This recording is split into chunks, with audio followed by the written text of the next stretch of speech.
Buenas tardes a todos. Esta es la clase número 8 sobre los Hechos de los Apóstoles. Y es la segunda parte de la explicación que continúa de la clase número 7.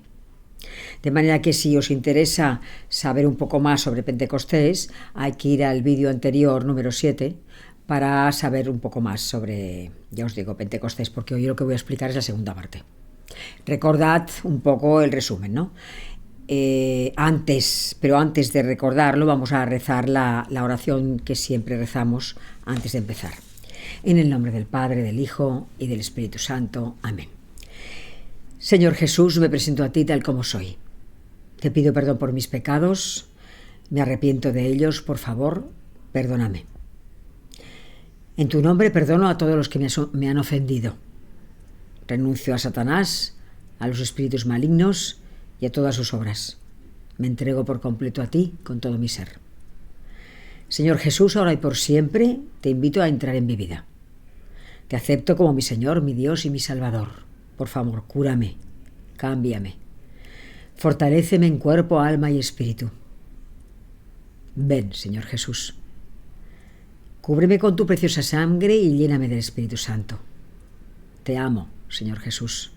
Te alabo, Señor Jesús, y te doy las gracias. Te seguiré todos los días de mi vida.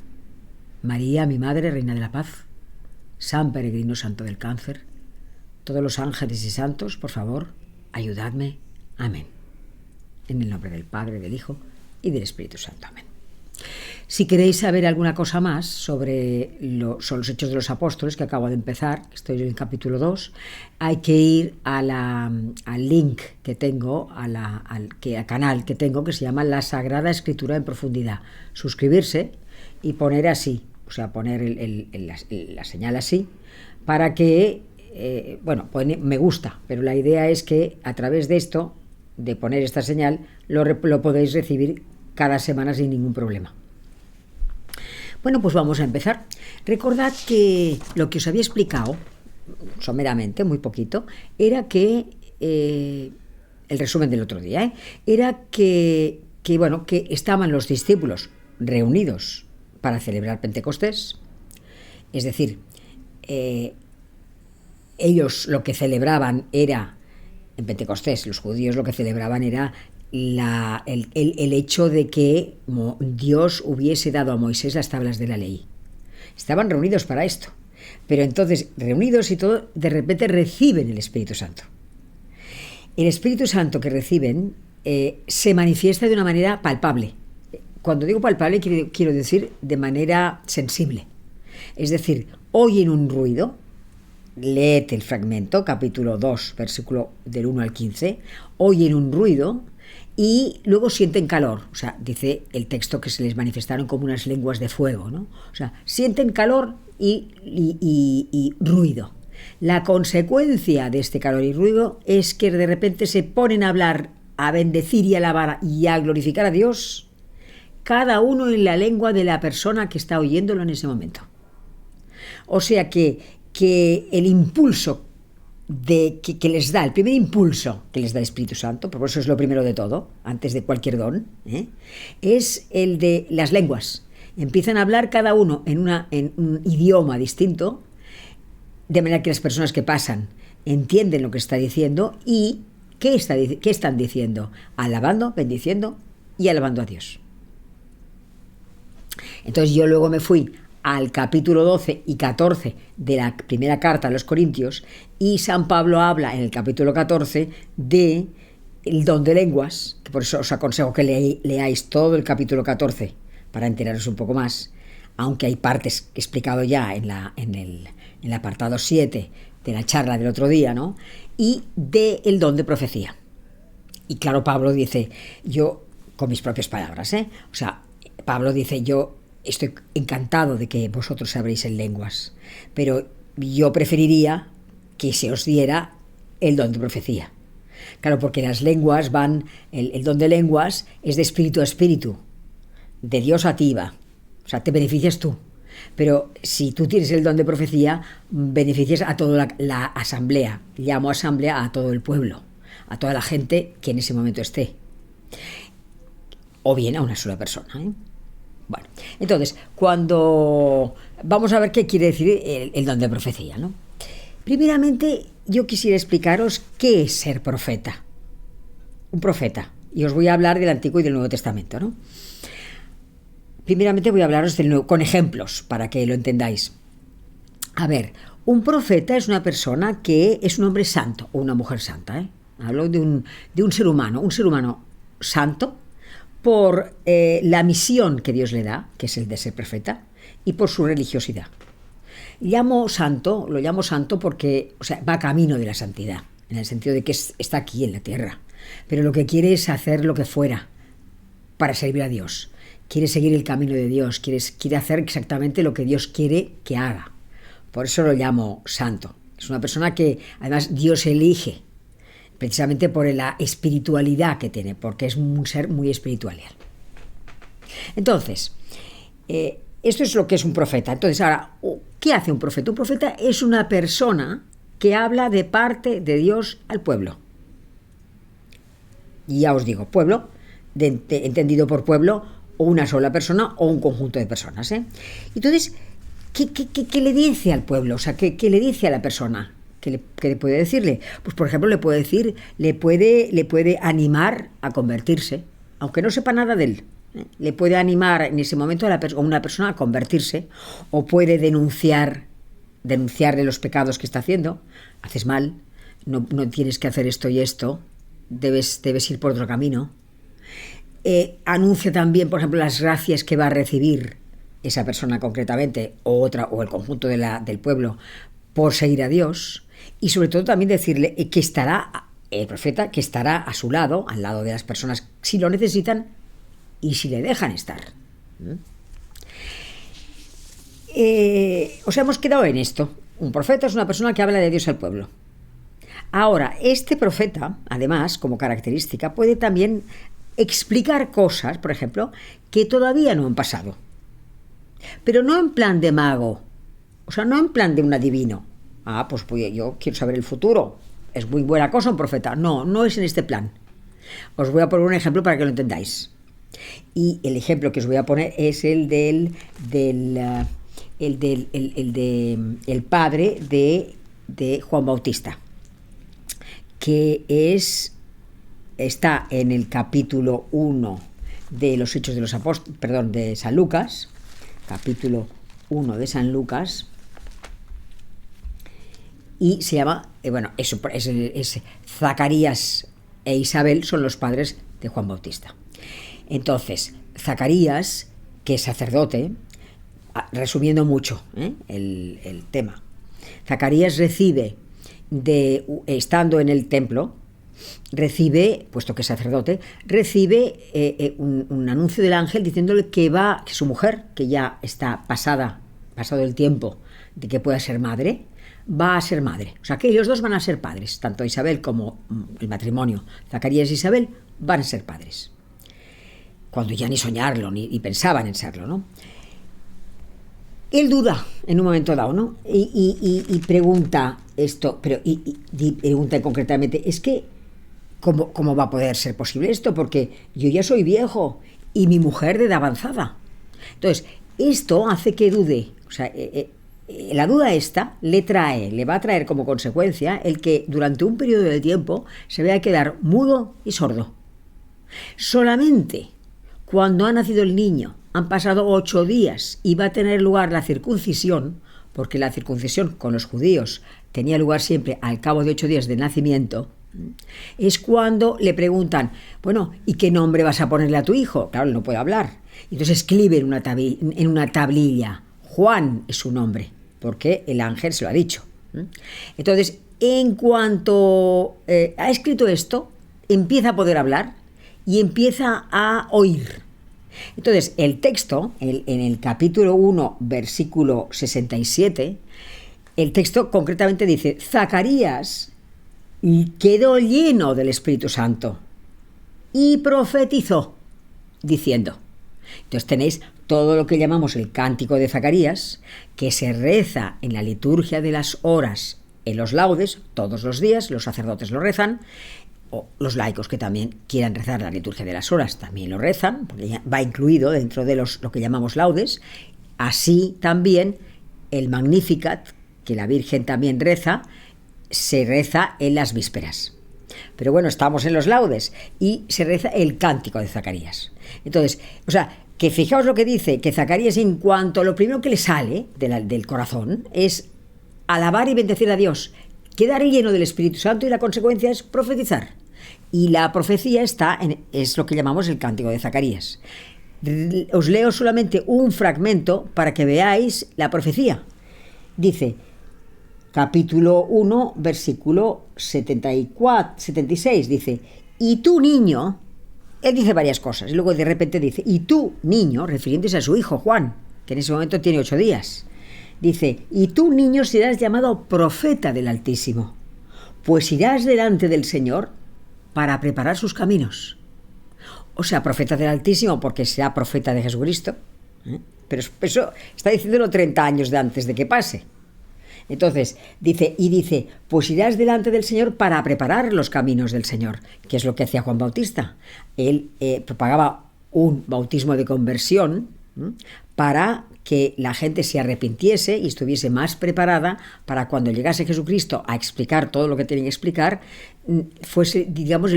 tuviesen un camino más fácil, hubiese un arrepentimiento generalizado que hiciese que los corazones estuviesen más abiertos.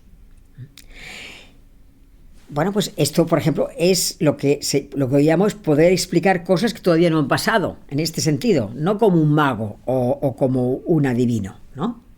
Entonces, por ejemplo, otra cosa que pueden tener típica, que puede ocurrir en algún profeta, ¿no? Puedes también tener visiones globales, visiones globales, o sea, llamo yo, claro, es que es difícil de explicar. Un profeta puede, y puede no.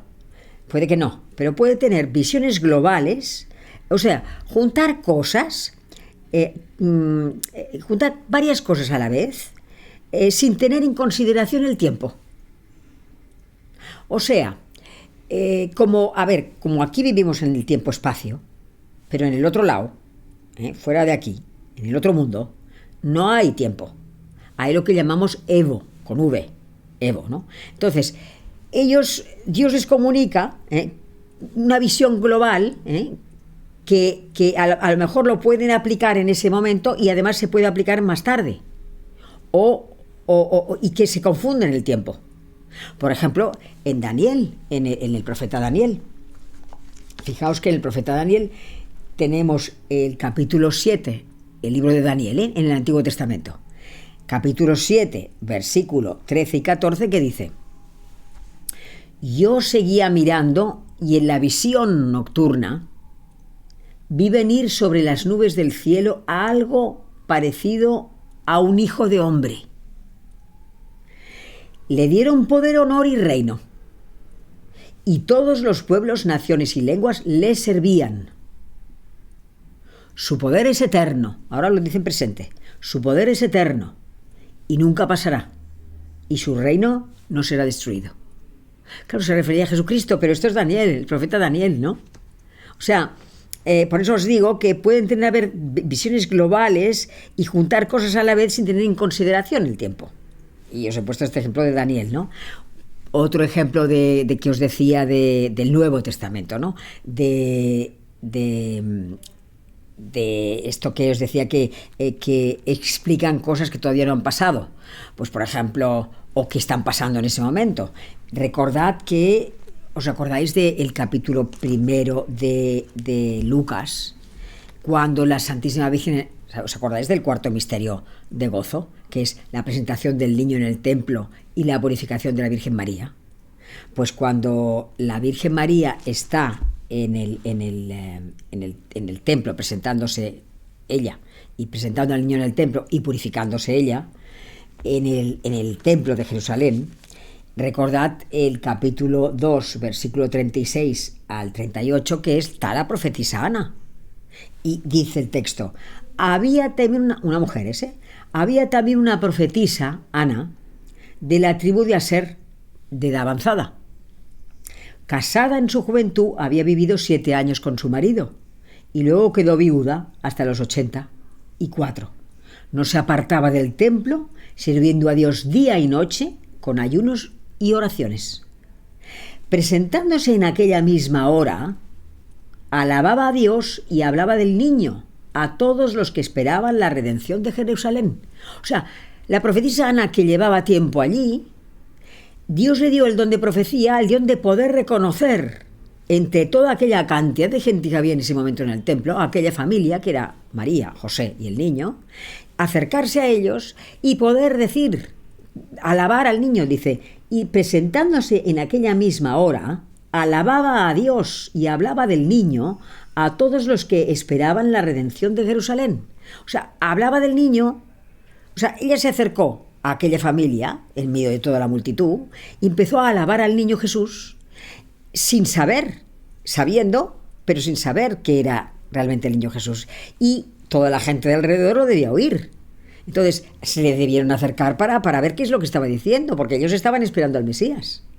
O sea, Dios le dio el don de profecía a la profetisa Ana.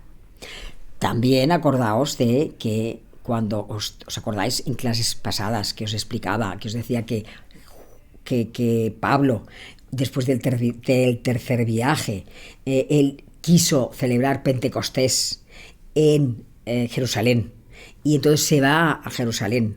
Pero antes de pasar por Jerusalén, en el capítulo 21 de los Hechos de los Apóstoles, sale que, bueno, va en barco hasta Cesarea Marítima, que está a 100 kilómetros de Jerusalén, para poder celebrar en Jerusalén Pentecostés, y se hospeda, entra en casa, dice el texto, capítulo 21, versículo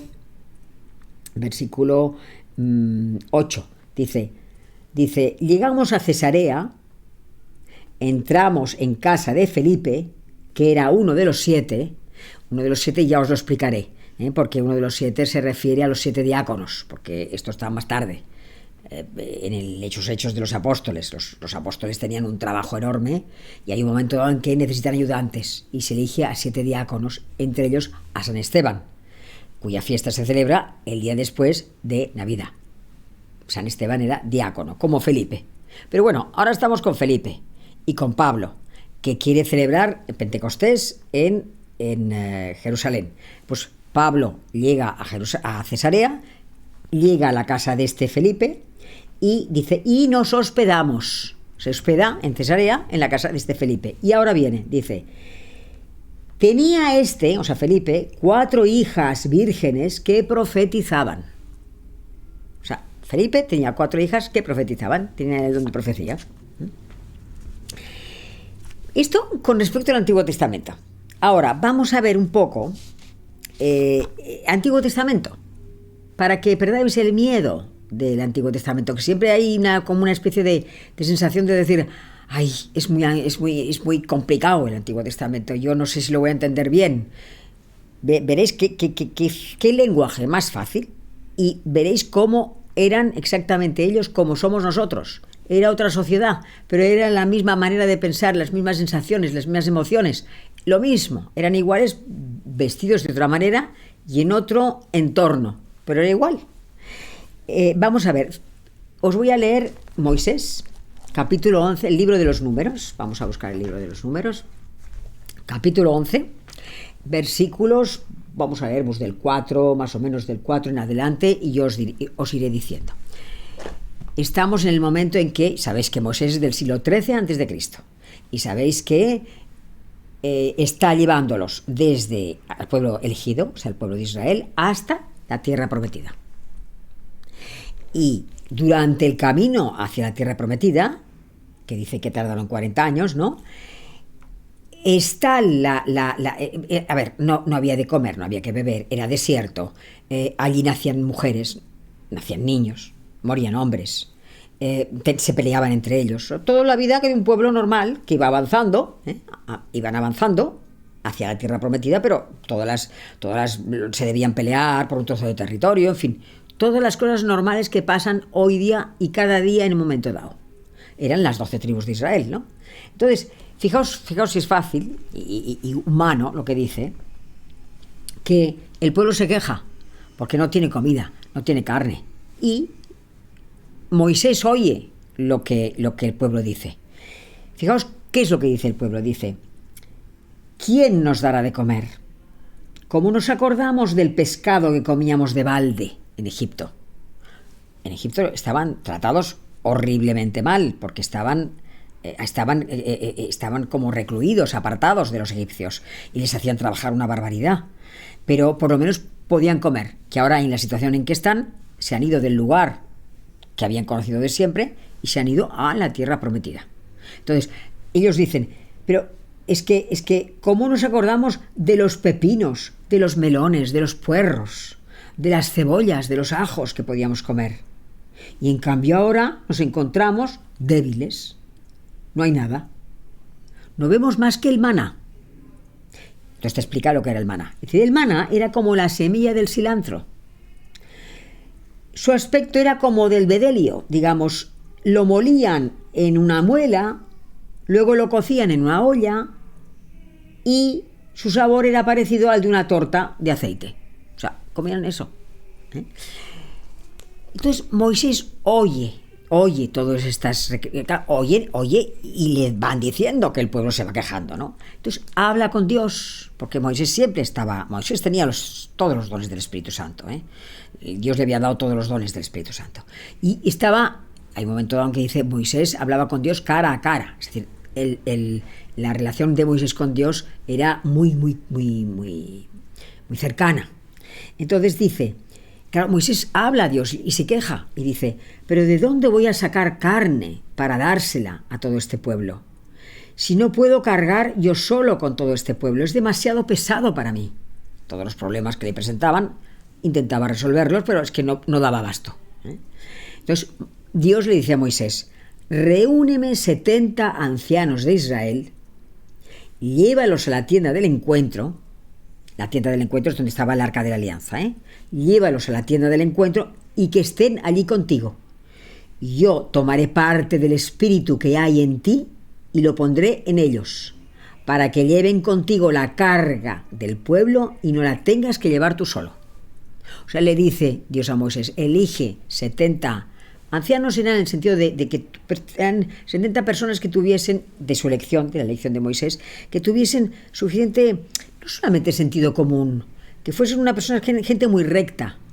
Sí, sentido común, pero en sentido espiritual, que fuesen espirituales, rectos, honrados, y que para ayudarles, y no necesariamente ancianos. Entonces, aquí te explica, dice: yo les daré parte del espíritu tuyo. Claro, esos 70 ancianos no tenían el Espíritu Santo, pero como van a ser ayudantes de Moisés en todas las diatribas, todos los problemas que vayan surgiendo, y ellos van a intentar ayudarlo, aquí está explicado de manera que te dicen: cuando llegue el momento, el Espíritu Santo bajará sobre ellos y te podrán ayudar.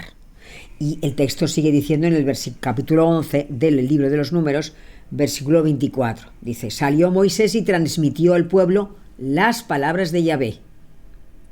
O sea, dijo al pueblo que Dios iba a mandar a una serie de personas que le iban a ayudar en el cargo que él tenía. Luego dice: luego reunió a 70 ancianos del pueblo y les puso alrededor de la tienda del encuentro. Bajó Yahvé en la nube y le habló. Luego Yahvé tomó algo del espíritu que había en él y se lo dio a los 70 ancianos. Y en cuanto reposó sobre ellos el Espíritu Santo, se pusieron a profetizar, pero ya no volvieron a hacerlo más. O sea, esto es lo que yo llamaría don de consejo, por ejemplo. O sea, Dios le concedió a estas 70 personas elegidas por Moisés el don de profecía y también el don de poder dar consejo, que es lo que os he explicado, ¿no? De aconsejar a las personas que pudieran necesitarlo, porque allí había millones de problemas. Con toda esta gente, eran 700.000, 800.000, 900.000 personas, las 12 tribus de Israel, que eran trasladadas de Egipto a la tierra prometida. Esto es Moisés, que es del siglo XIII a.C. Os hablo un poco más de otro profeta del Antiguo Testamento, que es el profeta Elías. Nos trasladamos del siglo XIII al siglo IX a.C. Y tenéis que saber que el profeta Elías vivió en la época del rey Acab. El rey Acab se casó, era el rey de Judá, del reino de Judá, y se casó con la reina Jezabel. Se casó con Jezabel, que era fenicia. Y los fenicios no creían en un solo dios, creían en varios dioses. Y Jezabel era una persona muy difícil y complicada. Y lo que quería, no quería otra cosa más que el lugar en donde ella iba a reinar con su marido, que era el reino de Judá, convertir a toda la gente a los dioses que ella traía de Fenicia. O sea, que no se adorase más a un reino, a un solo dios, sino que se adorase a todos los dioses que ella traía. Claro, a ver, para Acab y para Jezabel, Elías, que denunciaba que esto no se debía hacer porque lo que hacía Jezabel era, entre otras cosas, matar a todos los profetas y todas las personas que creyeran, o sea, todas las personas y profetas que creyeran en un solo Dios, intentaba matarlos. Entonces, era un personaje siniestro para Jezabel y el rey Acab, porque les hacía que el pueblo entendiese que no tenían que hacer caso del rey Acab y de Jezabel, sino que tenían que mantenerse en la línea recta. Entonces, Elías, que lo denuncia, se tendrá que esconder. Es todo mucho más largo, esto todo lo de Elías, pero en este caso concreto, para que lo sepáis, o sea, él lo denuncia y tendrá que escaparse, tendrá que huir, porque si no, no salva la vida. Esto en el siglo IX, porque ya sabemos que los profetas, tanto entonces como ahora, son perseguidos porque dicen la verdad, dicen cómo se tiene que comportar la gente, y a la gente esto no le gusta. Entonces, otro ejemplo que os pongo es, por ejemplo, que es interesante también, es el del profeta Ezequiel. Os he hablado de Moisés 13, Elías 9, antes de Cristo, siglo 9 antes de Cristo, y ahora el profeta Ezequiel, que es del siglo VI antes de Cristo. Y es justo lo coge en la deportación a Babilonia. Los judíos fueron deportados a Babilonia en el siglo VI antes de Cristo. Allí estuvieron unos años, no sé si 70 o 70 y pico, y el rey Ciro de Persia les da permiso para volver otra vez al sitio de donde han sido deportados. Unos se adaptaron perfectamente y abandonaron al único Dios y se adaptaron perfectamente a Babilonia, pero muchos no. Entonces, fijaos qué cosa, el profeta Ezequiel, solamente está el libro de Ezequiel, no tenéis más que cogerlo y leerlo, ¿no?, con las profecías de Ezequiel. Pero es interesante saber que este Ezequiel era de la casta sacerdotal. Se fue deportado a Babilonia y durante 5 años estuvo con todos los demás deportado en Babilonia. Y al 5.º año Dios le da el don de profecía. Y así estuvo 22 años ayudando al pueblo, manteniendo, o sea, mantuvo la fe viva del pueblo en el destierro de Babilonia. Pero, a ver, es que los caminos de Dios no son los nuestros. O sea, estuvo 5 años con ellos y de repente Dios le da a él el don de profecía. Y así estuvo 22 años ayudando a esta gente. Fijaos él cómo lo describe, cómo describe Ezequiel, cómo describe el principio de el don que Dios le da. Capítulo 1, versículo 1 del profeta Ezequiel. Dice: el año 30, encontrándome yo entre los deportados a orillas del río Quebar, se abrió el cielo y contemplé visiones divinas. Así lo describe. Estando yo en un sitio, se abrió el cielo y contemplé visiones divinas. Lo que contempló lo puede expresar en el libro de Ezequiel, que no voy a leeros, claro, porque eso es largo, y podéis ver las distintas cosas que ve. Pero Dios le da en ese momento el don de profecía, porque es que lo que ocurría en ese momento, o sea, en ese momento, en el siglo VI antes de Cristo, el pueblo judío un pueblo idolatraba a muchísimos dioses. O sea, se había perdido mucho el espíritu de el único Dios. Y entonces estaban las tierras de Palestina estaban totalmente contaminadas de prácticas idolátricas, pero incluso hasta en las montañas, donde había poca gente. Entonces, la gente no entendía bien que habían, o sea, que para volver al camino recto, Dios había permitido que hubiese tenido lugar el destierro de Babilonia, de esta gente. De alguna manera era como volverlos al orden, intentar que volvieran al orden, a través de un destierro que duró un tiempo y luego pudieron volver al sitio. Claro, lo que es un destierro es una cosa tremenda, ¿no? Es dejar todo, es dejar irse a otro sitio y volver. Y eso es debido a que estaban llenos de prácticas idolátricas. Cuando vuelven otra vez al sitio, vuelven otra vez a recuperar la idea del único Dios. Y mientras tanto hay profetas que durante el destierro a Babilonia les van manteniendo en la fe del único Dios. A todos aquellos que querían, que se dejaban, ¿no? Pero bueno, en general los profetas, todos eran perseguidos por Dios. Perdón, por Dios. Eran perseguidos por todos los hombres, porque, y os digo, decían cosas que eran desagradables para las personas. Entonces, os vuelvo a decir lo mismo, entonces como ahora, tú si dices las verdades, pues incluso los mataban.